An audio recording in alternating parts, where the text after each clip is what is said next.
All right, so we're going to look at the distance from a point to a plane.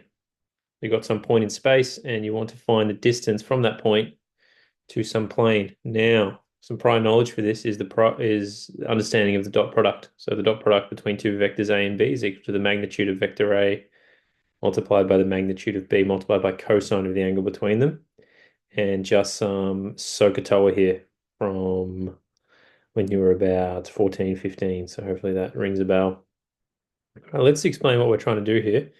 Got some plane in space. Here it is. We're in 3D space. Remember, a plane is all the points that satisfy some equation. So this is sort of like a sheet in 3D space. And what we want to do is we're going to put some point P. Now, this point P doesn't have to be at the origin, but just for our sakes here, we're going to say that P is at the origin. This could be from any point to a plane.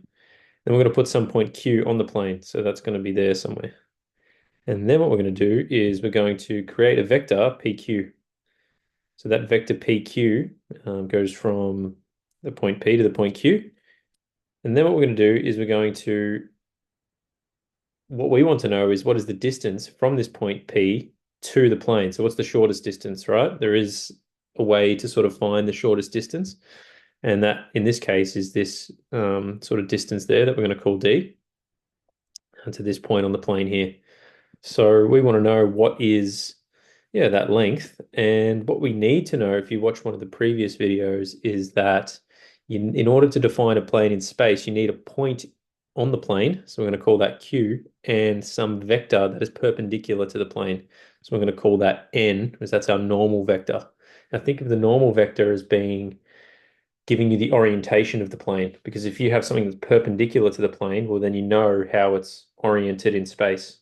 And then as long as you get given some other point, you can then define the plane that way. So I'll put that link below if that's an unfamiliar concept. In any case, what we can also say is that the angle between PQ and D here is theta.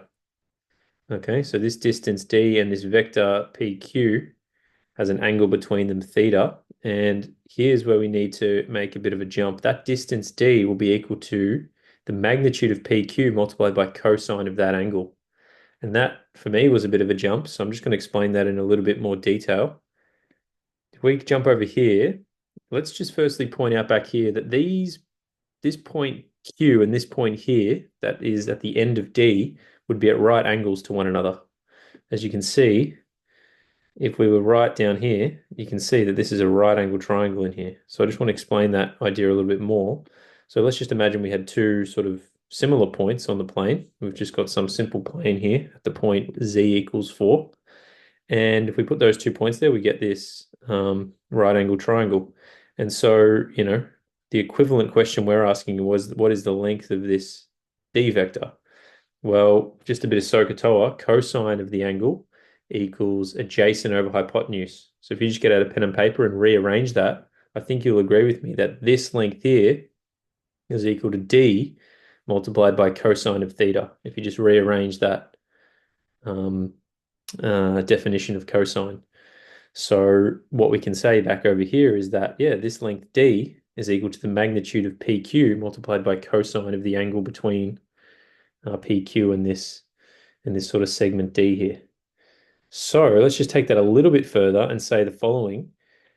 Where in maths, as long as you don't break any rules, we're all good, right? So we can say the magnitude of PQ multiplied by n, the magnitude of n. Now remember, n is a unit vector that's perpendicular. Now the magnitude of a unit vector is always 1. So we're just being a little bit tricky here. And we're saying, all right, we're going to multiply by the magnitude of the unit vector, which is 1.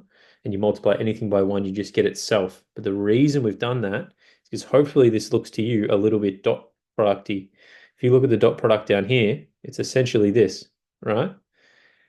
And so what we can say is we can sort of make this leap. We can say that the D, the vector D, shall we say, is the magnitude of PQ multiplied by the unit vector n. But we want the size of that. All we care about is the distance. We want the distance. We don't really care about sort of directionality here. We just care about the size of that. So what we need to do as our final step is take the magnitude of the dot product between PQ and then the unit vector n. So yeah, that is how you find the distance from a point to a plane. So there's a bit going on there. It's quite a heavy idea, but hopefully that was helpful. And good luck with your studies. Let me know if you've got any questions, and I'll talk to you soon.